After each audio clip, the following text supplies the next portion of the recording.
Hermanos, Dios les bendiga. Les habla Bruno Gabriel, su amigo y hermano en Cristo Jesús. Bueno, amados, quiero agradecer al Señor por esta oportunidad de poder traer hoy, de compartir con ustedes algo que Dios puso en mi corazón, que habla justamente, lo he denominado como el traslado del Padre al Hijo.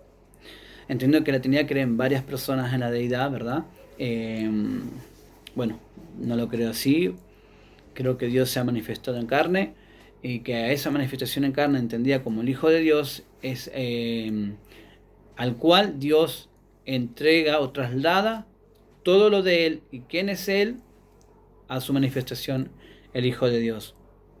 Entonces, vamos a ir al punto principal esta mini enseñanza, mini estudio, que es sobre el traslado del Padre al Hijo. Quiero decirle, mis hermanos, que la Trinidad entiende de que como hay muchas personas, tres personas en la deidad, cada una tiene sus exclusividades, ¿verdad?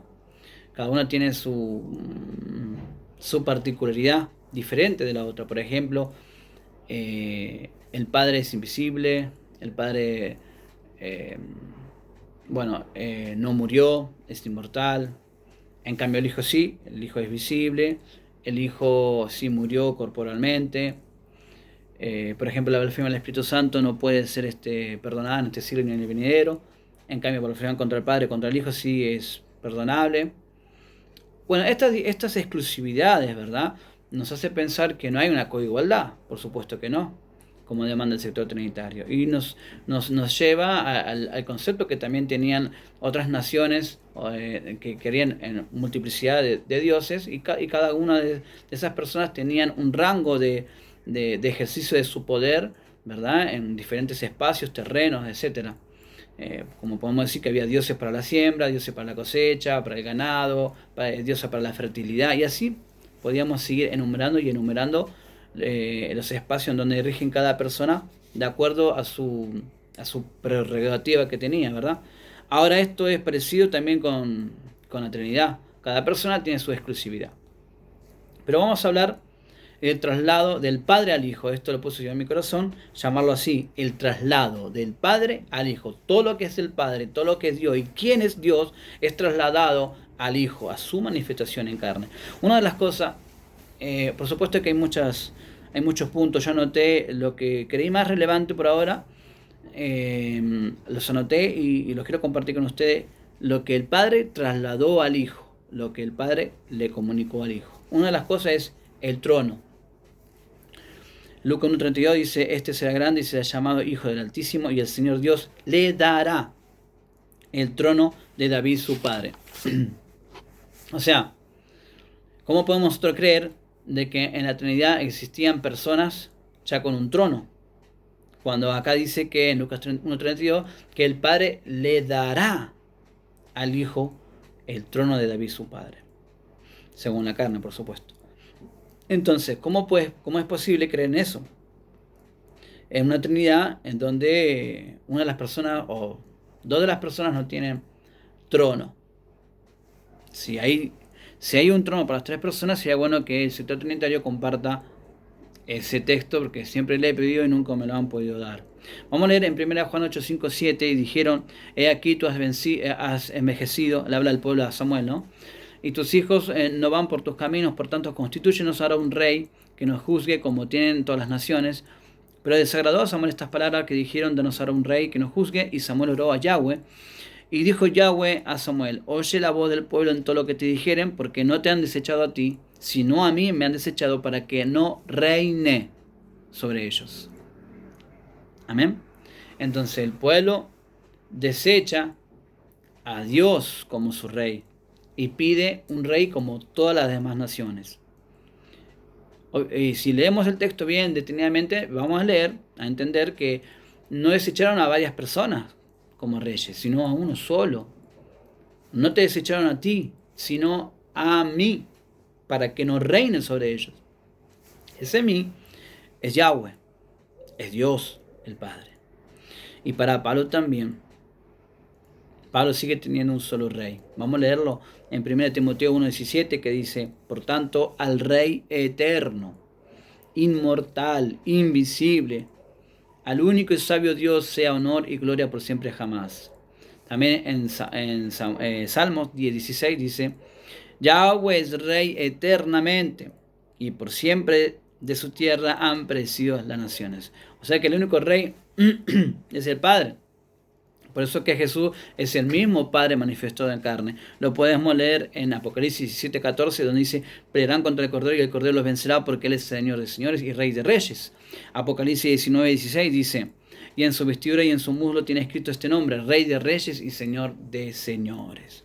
Es claro que el traslado del Padre al Hijo, lo que es Él, también lo es el Hijo. Pero no que sean varias personas, sino uno solo que es para siempre. Entonces, el punto del traslado del Padre al Hijo es en el momento preciso en donde en el vientre de María se gesta a Jesucristo, la manifestación de Dios en carne, ¿verdad? En ese momento, el traslado, ¿verdad?, se produce. Entonces, Jesús nace siendo el mismo Dios manifestado en carne. No que Jesús viene a ser Dios luego, como algunos creen, que cuando fue ungido por el Espíritu Santo, ahí recién comenzó a ser Dios. No. Jesús nació siendo el mismo Dios. Por supuesto que María no pudo haber engendrado su naturaleza divina. No le pudo dar atributos personales a Jesús para que sea Dios. No, porque Jesús nació siendo el mismo Dios. Por eso que su nombre es Emmanuel, Dios con nosotros. Lo que sí le pudo dar María a Jesús, ¿verdad?, fue su genética su naturaleza humana, ¿verdad? Bien dicho. Otra cosa que el Padre le traslada al Hijo es el tener vida en sí mismo. En Juan 5:26 dice: porque como el Padre tiene vida en sí mismo, así también ha dado al Hijo el tener vida en sí mismo. Esto es catastrófico para la Trinidad, porque hay uno que dice que le ha dado el tener vida en sí mismo. Alguien le dio el tener vida en sí mismo al Hijo. Quiere decir que el Hijo no poseía vida en sí mismo. Poseer vida en sí mismo significa ser eterno, sustentarse por sí mismo, no por otras personas, no por nadie. Nosotros, siendo seres humanos, sí, vivimos porque Dios vive. Necesitamos de Dios para vivir. Él es nuestra fuente. Él es nuestra fuente de vida. Entonces, con Jesús ocurre que el Hijo, la manifestación de Dios, necesita, ¿verdad?, depender en ese estado de autolimitación, necesita depender de la deidad para él tener vida en sí mismo. Y es por eso que él dice: el Padre me ha dado el tener vida en sí mismo. Esto significa el traslado del Padre al Hijo. Obviamente que se tiene que entender que yo no estoy hablando de dos personas. En ningún punto de este estudio voy a estar hablando de dos personas, sino de una persona que comunica todo lo que es Él a su manifestación en carne, que es Él mismo. Entiéndalo. Porque muchos van a decir que estoy hablando de dos personas, quizás puedan confundirse. Yo no hablo de dos personas, ni mucho menos de tres, sino de uno que, en virtud de su encarnación, tiene que comunicar a este ser que es humano, ¿verdad?, su manifestación humana, que es hombre, por supuesto, pero que a la vez es el mismo Dios, ¿sí? Y en ese punto donde el Padre engendra por el Espíritu Santo, por su poder en María, ¿verdad?, en ese punto es donde el Padre está trasladando todo lo que es Él, su esencia, su naturaleza, su poder, su prerrogativa divina al Hijo. Aleluya. Entonces vemos que el Hijo es el mismo Dios manifestado en carne. Muchos quizás pueden decir, el hermano Ángel Gabriel quizás está dando a entender de que Dios está formando un Dios aparte de él. No, porque Isaías 43:10 dice que antes de mí no fue formado Dios, ni lo será. O sea que bajo ningún punto de vista Jesús es formado como Dios aparte de Dios el Padre. No, Jesús es el mismo Dios manifestado en carne. Y en esa condición humana recibe del Padre todos los atributos del Padre.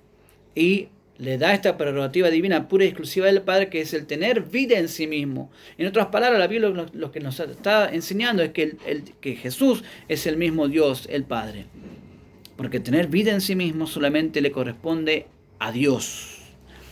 Y como el Padre es la fuente de vida, lo podemos leer en Jeremías 2:13, dice: porque dos males ha hecho mi pueblo, me dejaron a mí fuente de agua viva, y cavaron para sí cisternas rotas que no retienen agua, o sea que no tienen vida.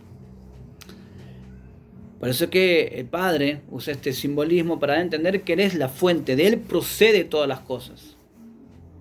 Ahora dice que Jesús dice que tiene vida en sí mismo y que Él da vida eterna encima a los que Él quiere. A quien quiere dar, Él da vida eterna. O sea, si no es Dios, ¿quién es Jesús? No puede ser un hombre con atributos divinos, ¿no? Tiene que ser Dios. Tiene que ser Dios, porque Él no puede, como hombre que es, no puede dar vida eterna, ni tampoco puede tener vida en sí mismo. Pero como es Dios el Padre, y no es un Dios Hijo, como muchos creen, sino que es el mismo Dios Padre trasladando, comunicando sus atributos al Hijo. Y le da también esta facultad de tener vida en sí mismo y dar vida a todos los que Él quiera darles vida. Eso es impresionante. Es el traslado del Padre al Hijo. Todo lo que es el Padre y quién es el Padre, lo es también el Hijo. Aleluya. También otra cosa que le dio el Padre al Hijo, le trasladó, es toda potestad y autoridad. Mateo 28:18 dice: y Jesús se acercó y les habló diciendo: toda potestad me es dada en los cielos, en el cielo y en la tierra. Amén. O sea, nuevamente, ¿cómo poder creer en una Trinidad en donde no hay una coigualdad? Porque hay una segunda persona que está diciendo que le fue dado a Él todo poder, toda autoridad. Se supone que las tres personas son coiguales y son las tres todopoderosos, pero sin embargo vemos que aquí, en un momento crucial, le es dado el poder, todo poder y autoridad a su persona. Entonces yo no puedo creer, y no entiendo cómo creen también los trinitarios o trinitarias, creen en la Trinidad cuando le es dado al Hijo el tener el todo poder y autoridad en los cielos y en la tierra. La verdad, incomprensible. Pero esto lo que hago es justamente para que mediten, para que piensen y crean que Jesucristo es el mismo Dios manifestado en carne. El Hijo de Dios es el mismo Dios Padre. Amén. Entonces, como la Trinidad no puede explicar, la unicidad sí lo puede explicar. La unicidad puede explicar, dar una explicación a esto, ¿verdad? Entendiendo que este es el traslado de Dios el Padre, sus prerrogativas divinas, a su manifestación en carne. Le traslada, le comunica todo lo que es Él y quién es Él al Hijo, para que el Hijo sea el mismo Dios Padre manifestado en carne, para que lo veamos en Él. Cuando veamos al Hijo tenemos que ver al mismo Padre. Por eso Jesús dijo: el que me ha visto a mí, ha visto al Padre. Entonces leemos también Deuteronomio 4:39, dice: aprende pues hoy y reflexiona en tu corazón que Yahweh es Dios, arriba en el cielo y abajo en la tierra, y no hay otro. Ese Yahweh, que es Dios el Padre, dice: aprende y reflexiona en tu corazón que yo soy Dios, ¿sí? Que yo soy Dios, arriba en el cielo y en la tierra, abajo en la tierra, y de todo, y no hay otro. Y ahora Jesús viene y dice que Él tiene todo poder y toda autoridad. Esto es el traslado del Padre al Hijo. Otra cosa más, que el Padre le traslada al Hijo. Ya estuvimos viendo que el Padre le traslada el trono, le traslada todo poder y autoridad, le traslada la prerrogativa divina de tener vida en sí mismo y también de dar vida a quien quiere. También el Padre le traslada al Hijo la adoración. En Hebreo 1:6 encontramos que dice, y cuando introduce al primogénito en el mundo, dice: adoren todos los ángeles de Dios. O sea que el Hijo recibe la adoración que recibe el mismo Padre, sin ser dos personas. Esto para la Trinidad también es un caos, porque ellos están cayendo en idolatría al tener varios dioses a nivel personal, ¿verdad? A nivel personal tienen al Padre, al Hijo y al Espíritu Santo, que están adorándoles a tres personas divinas. Mas sin embargo, la Biblia dice que el primer gran mandamiento es que tenemos que adorar al Señor amar al Señor, servirle a Él con todo nuestro corazón. No dice a varios, sino a Dios, nuestro Padre Celestial. De hecho, Jesús también lo citó cuando Satanás venía a tentarlo. Le dijo: vete de aquí, Satanás, porque escrito está: al Señor tu Dios adorarás y a Él solo servirás. Es claro que Jesús tampoco creía en una Trinidad, porque Jesús es el mismo Padre manifestado en carne. Aleluya. Ahora bien, leemos en Apocalipsis capítulo 12, capítulo 5, versículo 12 en adelante, que toda la creación, lo que está en la tierra, en los cielos y debajo de la tierra, en el mar y todo lo que en ella hay, dice que adoraron al Cordero y al que está sentado, ¿sí? Que le dieron toda alabanza, adoración, gloria, poder, en fin, majestad, todo. Y en el versículo 14 podemos leer que dice que los 4 seres vivientes decían amén, y los 24 ancianos se postraron y adoraron al que vive por siempre jamás. No dice a los que viven por siempre jamás, al que vive. Ese único que vive es el Padre. Y entonces ellos entienden que ese Cordero es el mismo Padre. Porque si no, diría el versículo 14, si fuese así, una multiplicidad de personas, y adoraron a los que viven por siempre jamás. Pero no dice eso. El problema es que la Trinidad tiene varias personas, nosotros tenemos uno solo, y ese uno solo es tanto el Cordero y el que está sentado. Amén. La manifestación de Dios en carne. Le quiero dar también un ejemplo. Por ejemplo, si quiero darle un regalo a un amigo y se lo doy a su hijo, ¿verdad? Y esto se lo queda, entonces quiere decir que de ninguna manera el regalo le llegó a su padre, o sea, a mi amigo. Pero si este hijo se lo da al padre, entonces el hijo no tiene el regalo, sino que el regalo lo tiene mi amigo, que es el padre de su hijo, ¿verdad? Esto es un ejemplo similar. Si yo le estoy dando la adoración al Padre por medio del Hijo, y el Hijo es otra persona, según la Trinidad, el Hijo no estaría poseyendo o recibiendo la adoración, porque ese regalo se los pasa a su Padre. ¿Me entiende? Pero como creemos que Jesucristo es el mismo Dios manifestado en carne, la adoración es para el Cordero y al que está sentado, que es el mismo. Por eso el versículo 14 dice: y adoraron al que vive, no dice a los que viven. Si diría así, bueno, ahí entenderíamos que ahí hay una multiplicidad de personas que están recibiendo adoración, pero solamente el Padre recibe, y Jesús es el mismo Padre, es el Cordero. Amén. Ahora, Filipenses 2, 10 al 11 dice: para que en el nombre de Jesús se doble toda rodilla de los que están en el cielo y en la tierra y debajo de la tierra, y toda lengua confiese que Jesucristo es el Señor, para la gloria de Dios Padre. Amén. La preposición eis del griego al español es traducido para. ¿Qué significa? A o adentro, indicando, escuche bien, el punto alcanzado al que se ha entrado, de lugar, tiempo o figurativamente propósito, resultado, etc. Esta preposición usada con verbos indican movimiento, dirección. Entonces Jesús, la manifestación de Dios en carne, viene a ser el medio por el cual el Padre es adorado. Cuando yo adoro a Jesús, adoro al Padre, porque es el mismo. En cambio, para la Trinidad, si Jesús es el medio para que el propósito, que es el Padre, le llegue la adoración, que decir que el Hijo solamente es el medio, pero no es el objetivo, no es el propósito. Eso es el error en que cae la Trinidad, porque si están viendo a Jesús como el medio para llegar al propósito que es el Padre, entonces ellos no estarían adorando tampoco al Hijo, porque el Hijo recibe la adoración, pero se la pasa al Padre.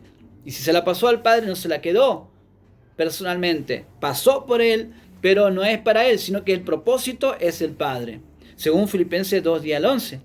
En cambio, en la unicidad eso no ocurre, porque Jesús dijo: yo soy el camino, la verdad y la vida. Nadie viene al Padre. Jesús es el camino, es el medio para venir al Padre, que es Él mismo. Entonces, el Cordero recibe la honra, la adoración, la alabanza, ¿verdad? Y asimismo, al adorarle al Hijo, al Cordero, estamos adorando al Padre, pero no porque sean dos personas, sino porque es el mismo. Amén. Amén. Esto indicaría, que la gloria es solo para la persona del Padre. Este es el problema para la Trinidad, ¿no? Es que dos personas quedan sin gloria. El Hijo queda sin gloria y el Espíritu Santo también queda sin gloria. En cambio, la unicidad entiende que el Cordero es el mismo Dios manifestado en carne. Por lo tanto, el Cordero le pertenece la misma gloria en la misma gloria que el Padre. Amén. Cuando Jesús dice en Juan 17:5, dice: y ahora, oh Padre, glorifícame tú contigo mismo, al lado tuyo, con aquella gloria que tuve contigo antes que el mundo fuese. Amén. Esto estaría indicando, muchos toman este texto, los trinitarios, para decir, acá vemos que Jesús va a recibir la misma gloria que el Padre, ¿verdad? Y Él estuvo antes que el mundo fuese. Siempre toman este capítulo. El Cristo ya era con el Padre en la persistencia, antes de todas las cosas, al lado del Padre. Dicen así. Pero por supuesto, el Padre había determinado que el Hijo reciba toda gloria. Cuando el Hijo dice al lado tuyo, no es ni arriba ni abajo, no es una posición geográfica, sino que es una altura, la medida exacta que el Padre. Pero no que sean dos personas, sino que está a la misma altura, es en un sentido jerárquico, no es en un sentido, como creen muchos, que está compartiendo la misma gloria que el Padre, ¿verdad? Son dos personas, no es en un sentido físico, porque dice está al lado del Padre, no es así, no es físico, no es geográfico, sino que es en un sentido jerárquico. Él está al lado del Padre, a la misma altura que el Padre en adoración y gloria, porque es el mismo Dios Padre, es por eso. Fíjese que Jesús dijo en Apocalipsis capítulo 3, versículo 21, al que venciere yo le daré que se siente conmigo en mi trono, así como también yo he vencido y me he sentado con mi Padre en su trono. Imagínense millones de vencedores en Cristo Jesús que se sientan con el Padre y con el Hijo y con el Espíritu Santo, todo en un solo trono. No es así. Cuando Jesús dice así, que se siente conmigo, así como yo me he sentado con mi Padre, no está hablando que vamos a estar sentados en ese mismo trono, sino que la idea es de reino, la idea es de reinar con Él. Pero no que vamos a estar sentados en el trono de Dios, porque el trono de Dios solamente le corresponde a uno solo, y esto se diluye fácilmente cuando leemos en Apocalipsis capítulo 4, versículo 1, 2, que Juan dice que vio los cielos abiertos y un trono y a uno sentado. Ese uno es Jesucristo, que es el mismo Padre y es el mismo Hijo en virtud de su encarnación. Entonces cuando Jesús nos dice al que venciere, ¿sí?, haré que se siente conmigo así como yo he vencido y me he sentado con mi Padre en su trono. No está hablando de que en un sentido físico, que vamos a estar todos ahí sentados en un mismo trono, porque somos millones y millones y millones de personas a través de todo el tiempo, a través de todas las generaciones. Imagínense todos los vencedores en Cristo Jesús sentados en el mismo trono con 3 personas divinas. No, eso no cabe. Entonces es en un sentido jerárquico, vamos a reinar con Él. Por supuesto nosotros no vamos a ser rey a la altura de Cristo, porque Cristo es rey de reyes. Si somos reyes, Él es rey nuestro también. Rey de reyes. ¿Quiénes son los reyes? Bueno, los hijos de Dios, los que han vencido en Cristo, porque Él nos hizo reyes y sacerdotes para Dios su Padre. Amén. Es en un sentido jerárquico. Obviamente, no estamos a la misma altura que Jesucristo. Entiéndalo. Aleluya. Bien. Otro punto más. Quería explicarle de que le había dado el ejemplo, ¿verdad?, del regalo que yo le quiero dar a mi amigo, y se lo doy por medio de su hijo, que el hijo obviamente no es para él, es para su padre. De esa misma manera, en la Trinidad ocurriría así si hay diferentes personas. El hijo no puede recibir esa adoración o ese regalo porque es para el Padre, porque así dice Filipenses 2, 10 al 11, para gloria de Dios el Padre. Ese es un problema para la Trinidad, no para la unicidad, porque entendemos que el Hijo es el mismo Padre. Así que el Cordero recibe toda la gloria y la alabanza. Quería explicarle por ejemplo, en Mateo 25, 35 al 40, dice, porque tuve hambre y me diste de comer, tuve sed y me disteis de beber, fui extranjero y me recogisteis, estuve desnudo y me cubristeis, enfermo y me visitasteis en la cárcel y venisteis a mí. Entonces los justos le responderán diciendo, Señor, ¿cuándo te vimos hambriento y te sustentamos, o sediento y te cubrimos? ¿Y cuándo te vimos extranjero y te recogimos, o desnudo y te cubrimos? ¿O cuándo te vimos enfermo en la cárcel y vinimos a ti? Y respondiendo el rey les dirá, de cierto os digo, en cuanto lo hiciste a uno de estos hermanos más pequeños, a mí lo hicisteis. Esto es un ejemplo simbólico, ¿verdad? De que los trinitarios pueden tomar este texto para decir, ve, al hacerlo a los hermanos más pequeños, le estábamos haciendo al hijo también, ¿verdad? Pero esto no es así, porque esto, por supuesto, tiene que ser tomado o entendido en un sentido simbólico, porque si fuese literal, entonces todos esos hermanos pequeños o más pequeños que Jesucristo son Cristo mismo, porque si le estamos haciendo a ellos, también se lo estamos haciendo al Cristo mismo. Quiere decir que para que esto suceda, esos hermanos más pequeños tienen que ser Cristo mismo a nivel personal, pero no lo es. Es simbólico. En cambio, como Jesucristo sí es el mismo Padre, al darle la adoración al Hijo, le estamos dando al mismo Padre. Porque si no es literal, si Jesús no es el Padre, entonces Jesús no puede estar recibiendo la adoración. Jesús tiene que ser el Padre. Si Jesús no es el Padre, entonces estamos cayendo en idolatría, porque según Filipenses 2 y al 11, dice que nos doblaremos, doblaremos rodilla y confesaremos su nombre para gloria. Para gloria. La preposición eis indica una dirección, ¿verdad?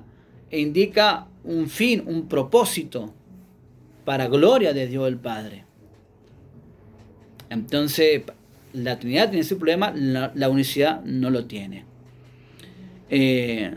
Entonces la pregunta es, ¿cuántos dioses a nivel personal adoran en el sector trinitario o binitario? Nosotros adoramos uno solo.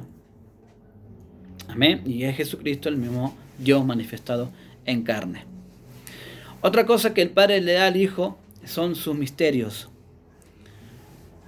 Le revela los misterios. Vamos a Apocalipsis 1.1, dice, la revelación de Jesucristo que Dios le dio. Nuevamente el traslado del Padre al Hijo, para manifestar a su siervo las cosas que deben acontecer pronto, y la declaró enviándola por su ángel a Juan, su siervo. Como podemos ver, el Hijo es el único que es digno de desatar los sellos, según Apocalipsis capítulo 5, versículo 9, dice, y cantaba un cántico nuevo, diciendo, digno eres de tomar el libro y de abrir sus sellos, porque fuiste inmolado, y nos has redimido para Dios con tu sangre de todo linaje, y lengua, y pueblo, y nación. Si Jesús es el único digno, le pregunto, ¿qué pasó con las demás personas? Que no se halló ningún digno de abrir y desatar los sellos del libro. ¿Qué es lo que pasó? Porque en Apocalipsis 5, 2 al 4 dice, y vi a un ángel fuerte proclamando en alta voz, ¿quién es digno de abrir el libro y desatar sus sellos? Y ninguno, ni en el cielo, ni en la tierra, ni debajo de la tierra, podía abrir el libro, ni aún mirarlo. Y yo lloraba mucho, porque ninguno fue hallado. Ninguno fue hallado digno de abrir el libro, ni de leerlo, ni de mirarlo. ¿Qué pasó con las personas? ¿Solamente se halló a uno? Claro que sí, porque es el mismo Dios, el mismo Padre manifestado en carne. Estas exclusividades personales que demanda la Trinidad es semejante a los dioses falsos de otras naciones, en las cuales hay dioses que rigen sobre determinadas esferas o espacio o terreno. Bueno, este es un ejemplo que yo ya di, ¿no? Entonces, fíjese, si el Hijo es el único digno, ¿qué pasó con las demás personas? ¿No eran dignas acaso? Porque no se halló a ninguno, sino uno solo. Aleluya. Y es el mismo Dios Padre manifestado en carne. Vamos a leer también en Juan 12:49, dice, porque yo no he hablado por mi misma propia cuenta. El Padre que me envió, Él me dio mandamiento de lo que he de decir y de lo que he de hablar. Mi hermano, Aquí el Hijo dice que al Padre le dio, que el Padre, perdón, le dio qué decir, todo mandamiento qué decir, qué hacer. Imagínese eso, mi hermano. Entonces, ¿cómo es que la Trinidad demanda, según Filipenses capítulo 2, versículos 5 al 8 en adelante, de que el Hijo tuvo el sentir de salvarnos? ¿Por qué demanda eso? Si el Hijo no habla de su propia cuenta, no habla de sí mismo, sino que habla todo lo que el Padre le dio que hablase. ¿Por qué entonces el sector trinitario demanda que el Hijo tuvo el sentir, según ellos, de despojarse y hacerse hombre y así salvarnos? ¿Cómo pueden ellos demandar tal cosa cuando el Hijo dice que Él no habla ni hace cosas? O sea que el sentir de descender, si es así como ellos creen, del Hijo, no fue del Hijo, sino que el Padre lo está mandando para que vaya, para que descienda, para que hable y para que diga. Y el Hijo viene mudo y dice, mira, no voy a decir palabras mías, la verdad acá mi papá me envió. Yo voy a decir lo que Él me dijo que dijese, voy a hacer lo que Él dijo que dijese. Entonces Jesús solamente está obedeciendo a su Padre, otra persona aparte de Él, y sin iniciativa propia. O sea, Jesús entonces no tuvo ninguna iniciativa propia de venir a salvarnos. El Padre lo mandó. Y sin embargo, el sector trinitario demanda de que el Hijo tuvo el sentir. Mi hermano, esto es muy contraproducente, no tiene lógica. Aleluya. Amén. Entonces, mi hermano, las obras son del Padre, no de la Trinidad. Las palabras son del Padre, no de la Trinidad. El plan de salvación es del Padre, no de la Trinidad. El sentir de salvarnos es del Padre, no de la Trinidad. Y lo hace por su propia manifestación en carne, el Hijo de Dios. Porque si el Hijo de Dios fuese otra persona que el Padre, no nos salvó, ni es nuestro Salvador personal, sino el Hijo. Amén. Vuelvo a repetir. Porque si el Hijo de Dios fuese otra persona, el Padre no nos salvó, ni es nuestro Salvador personal, sino el Hijo. Es por eso que tenemos un Salvador que es el Padre y que es el Hijo.